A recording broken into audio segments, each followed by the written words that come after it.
Hello friends, જય શ્રી કૃષ્ણ. મારા કિચનમાં તમારું સ્વાગત છે. આજે આપણે બનાવીશું પ્રિઝર્વેટિવ કે કલરના ઉપયોગ વગર ટમેટો કેચઅપની રેસીપી. તમને આવો ટમેટો કેચઅપ માર્કેટમાં ક્યાંય નહીં મળે, અને એ પણ પરફેક્ટ મેજરમેન્ટ સાથે, અને પ્યોર ટમેટો કેચઅપ. તો તમે પણ આ રીત શીખીને ઘરે જ બનાવજો, પૂરી શુદ્ધતા સાથે તૈયાર થશે. તો ચલો આજની મજેદાર રેસીપી બનાવવાનું સ્ટાર્ટ કરીએ. સૌથી પહેલા એકદમ બજાર જેવો ટમેટો કેચઅપ બનાવવા માટે મેં અહીંયા 2 કિલો ટમેટા લીધા છે. ખાસ વાત તો એ કે ટમેટો કેચઅપ બનાવવા માટે એકદમ લાલ અને પાકેલા ટમેટાની પસંદગી કરવાની. ક્યાંય સડેલું કે કાચું ના હોવું જોઈએ, કારણ કે આપણે આમાં કલરનો ઉપયોગ નથી કરવાના. એટલે એકદમ સરસ લાલ કલરના ટમેટા લેવાના અને તેનો જ ઉપયોગ કરવાનો. મેં ટમેટાને ધોઈને કોરા કરીને લીધા છે. હવે ટમેટાનો આગળનો જે ભાગ છે તેને કટ કરીને મોટા ટુકડામાં કટ કરી લઈએ. સોસ બનાવવામાં તમારે જે દેશી ટમેટા આવે તેનો ઉપયોગ નથી કરવાનો. તેમાં તમારે ખાંડનો ઉપયોગ વધારે કરવો પડે, કારણ કે દેશી ટમેટા વધારે ખાટા હોય છે એટલા માટે. તો આપણે આ જ રીતના બધા ટમેટાને સમારી લઈએ. ટમેટા આવા સરસ પાકેલા અને લાલ હશે તો તેમાં તમારે કોઈ આર્ટિફિશિયલ કલર નહીં ઉમેરવો પડે, અને આપણો ટમેટો કેચઅપ સરસ બજાર જેવો જ તૈયાર થશે. હવે આપણે લઈશું 4-5 ટુકડા બીટના. તો બીટથી આપણા ટમેટો કેચઅપનો કલર સરસ બજાર જેવો જ આવશે. હવે આપણે ટમેટાને બાફવાના છે. તો ટમેટાને બાફવા માટે મેં કુકર લીધું છે. તો પહેલા આપણે બીટના ટુકડા છે તે નીચે રાખીશું, પછી ઉપર ટમેટાના ટુકડા ઉમેરી દઈએ. જો તમારે આ સ્ટેજ પર લસણ ડુંગળી ઉમેરવા હોય તો તમે 1 મીડિયમ ડુંગળી અને 10 થી 12 લસણની કળીને ઉમેરી શકો છો. હવે ટમેટો કેચઅપને ફ્લેવરફુલ બનાવવા માટે, અને હા, આ ટમેટો કેચઅપ છે તે બાળકો વધારે ખાતા હોય છે, તો બાળકોની ઇમ્યુનિટી બૂસ્ટ થાય અને બજાર જેવો જ ટમેટો કેચઅપમાં ટેસ્ટ આવે તેના માટે આપણે થોડા ખડા મસાલા ઉમેરીશું. તો તેના માટે એક મલમલનું કપડું લેવાનું છે. તેમાં એક નાનો તજનો ટુકડો, 8 થી 10 મરીના દાણા અને 3 થી 4 લવિંગ લીધા છે. આ ખડા મસાલાને ડાયરેક્ટ નહીં ઉમેરવાના, તેને આ રીતે તેની પોટલી તૈયાર કરીશું. અને પછી આપણે જે ટમેટા બાફીએ છીએ તેમાં રાખી દઈશું. આ રીતના સેન્ટરમાં રાખી દઈશું. અને આ જે ટમેટાને બાફવા માટે ફક્ત 2 ટેબલ સ્પૂન જેટલું જ પાણી ઉમેરીશું. વધારે પાણી નથી ઉમેરવાનું. જો વધારે પાણી ઉમેરશો તો સોસને બનતા વધારે સમય લાગશે. હવે ઢાંકણ બંધ કરીને મીડિયમ ગેસની ફ્લેમ પર 3 વિસલ કરી લઈએ. 3 વિસલ થઈ ગઈ છે અને તેનું પ્રેશર તેની જાતે પૂરું થાય પછી જ ઢાંકણ ખોલીશું. તો તમે જોઈ શકો છો ટમેટા સારી રીતના બફાઈ ગયા છે. હવે આપણે ખડા મસાલાની પોટલી ઉમેરી હતી તેને ટમેટામાંથી લઈ લઈએ. પહેલા આ રીતના પ્રેસ કરીશું, એટલે તેમાં જે કંઈ મસાલાનો કસ હોય તે બધો આવી જશે. હવે આ જે મસાલા છે તેને તમે કોઈ પણ શાક બનાવો તેમાં ઉપયોગમાં લઈ શકો છો. આ ટમેટાને ઠંડા થવા દેવાના છીએ. ટમેટા ઠંડા થાય એટલે ટમેટાને મિક્સર જારમાં લઈને તેને પીસી લઈએ.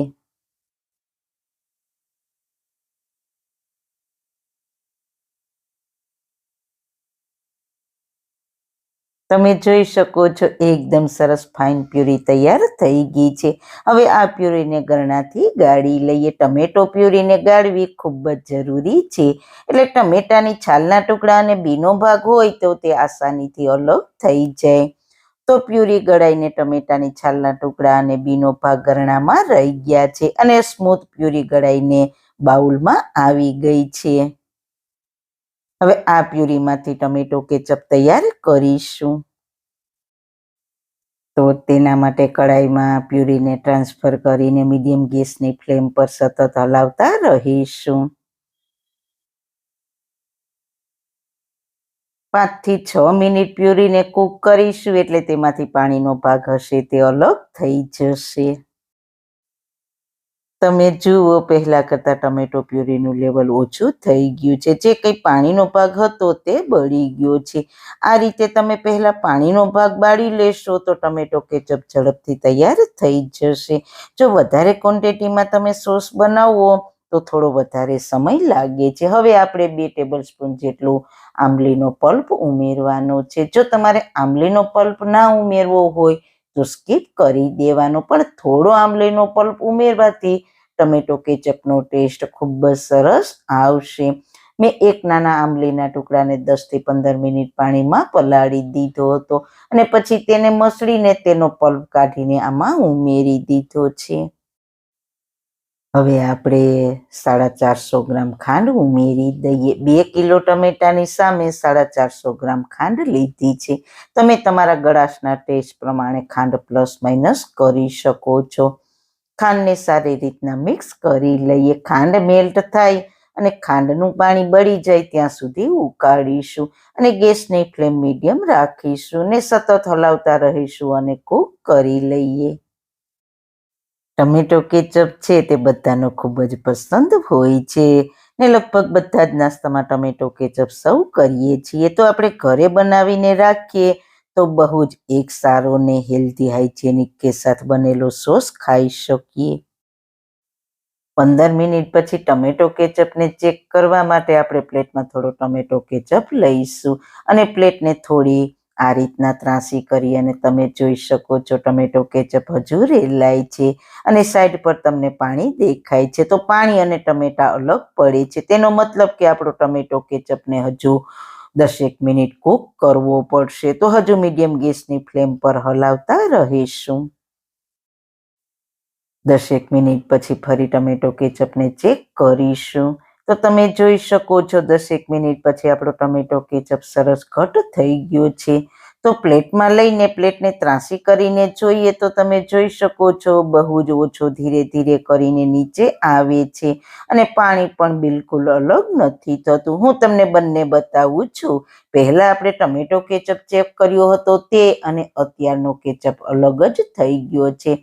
આપણા કેચઅપનો કલર પણ સરસ આવી ગયો છે. આવો ટમેટો કેચઅપ ઘટ થાય પછી તેમાં 1 નાની ચમચી મીઠું અને 2 ચમચી કાશ્મીરી લાલ મરચું પાવડર ઉમેરીશું અને 3 ચમચી જેટલું વિનેગર લીધું છે. કાશ્મીરી લાલ મરચું પાવડર આપણા ટમેટો કેચઅપને કલર સારો આપશે. સારી રીતના મિક્સ કરી લઈએ. જો તમારે વિનેગર ના ઉમેરવું હોય તો સ્કીપ કરી શકો છો, પણ વિનેગરથી ટમેટો કેચઅપનો ટેસ્ટ એકદમ બજાર જેવો જ આવશે અને વિનેગર છે તે ટમેટો કેચઅપમાં પ્રિઝર્વેટિવનું કામ કરે છે. તમે ટમેટો કેચઅપમાં કોઈ પ્રિઝર્વેટિવ નહીં ઉમેરો તો પણ તમારો ટમેટો કેચઅપ લાંબા સમય સુધી ખરાબ નહીં થાય. આ બધું ઉમેર્યા પછી 2 મિનિટ જેવું ટમેટો કેચઅપને થવા દઈશું.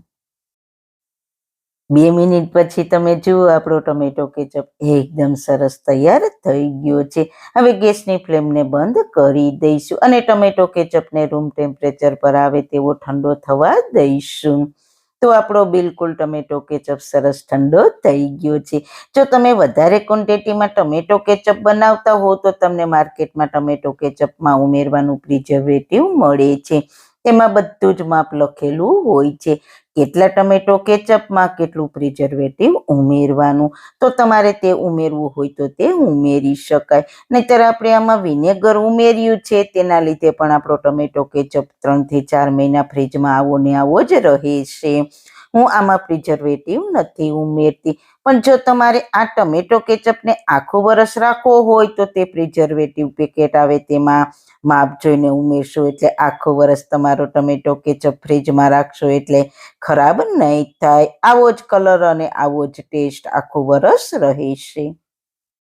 તમે જોઈ શકો છો કેટલો સરસ કલર આવ્યો છે. કોઈ જ આર્ટિફિશિયલ કલર આપણે આમાં નથી ઉમેર્યો કે કોઈ નથી વધારાના કેમિકલ પણ ઉમેર્યા. એકદમ સરસ બજારમાં મળે તેવી જ પરફેક્ટ થિકનેસ અને ટેસ્ટ વાળો આપણો ટમેટો કેચઅપ તૈયાર છે. આ ટમેટો કેચઅપને કાચની બોટલ કે બરણીમાં ભરીને 3 થી 4 મહિના સુધી ફ્રીજમાં સ્ટોર કરી શકો છો. જો તમારે આખું વર્ષ સ્ટોર કરવો હોય તો મેં આગળ કીધું તે પ્રમાણે પ્રિઝર્વેટિવનું પેકેટ માપ જોઈને ઉમેરવાનું, પછી કાચની બોટલ કે બરણીમાં ભરી દેવાનું. તો મિત્રો જરૂર એકવાર ટ્રાય કરજો. ખૂબ જ સસ્તો, સારો અને પૂરી શુદ્ધતા સાથે ઘરે તૈયાર થાય છે. તો તમને મારી આજની રેસીપી કેવી લાગી? જો સારી લાગી હોય તો તમારા ફ્રેન્ડ્સ ફેમિલીમાં શેર કરજો ને મારી ચેનલને સબસ્ક્રાઈબ કરજો. ફરી મળીશું એક નવી જ રેસીપી સાથે, નવી વાતો સાથે. ત્યાં સુધી બધાને મારા જય શ્રી કૃષ્ણ. વાળના તમામ પ્રકારના પ્રશ્નો સોલ્વ કરતું 42 જડીબુટ્ટીઓથી બનાવેલું ઔષધિ તેલ, જે અમે લોકો જાતે જ ઘરે તૈયાર કરીએ છીએ, કોઈ પણ કેમિકલ્સના ઉપયોગ વગર, બિલકુલ નેચરલ છે. 42 જડીબુટ્ટીઓ ભેગી કરીને લોખંડની કડાઈમાં ઔષધિ તેલ તૈયાર કરવામાં આવે છે. જો તમારે ખરીદવું હોય તો તેના ઓર્ડર અમે લઈએ છીએ. ઓર્ડર કન્ફર્મ કરવા માટે વોટ્સએપ નંબર સ્ક્રીન પર જોઈ શકો છો. જો તમારે આ તેલનો પૂરો વિડીયો જોવો હોય તો તમને આ ચેનલ પર મળી જશે અને ડિસ્ક્રિપ્શન બોક્સમાં લિંક પણ મૂકેલી છે.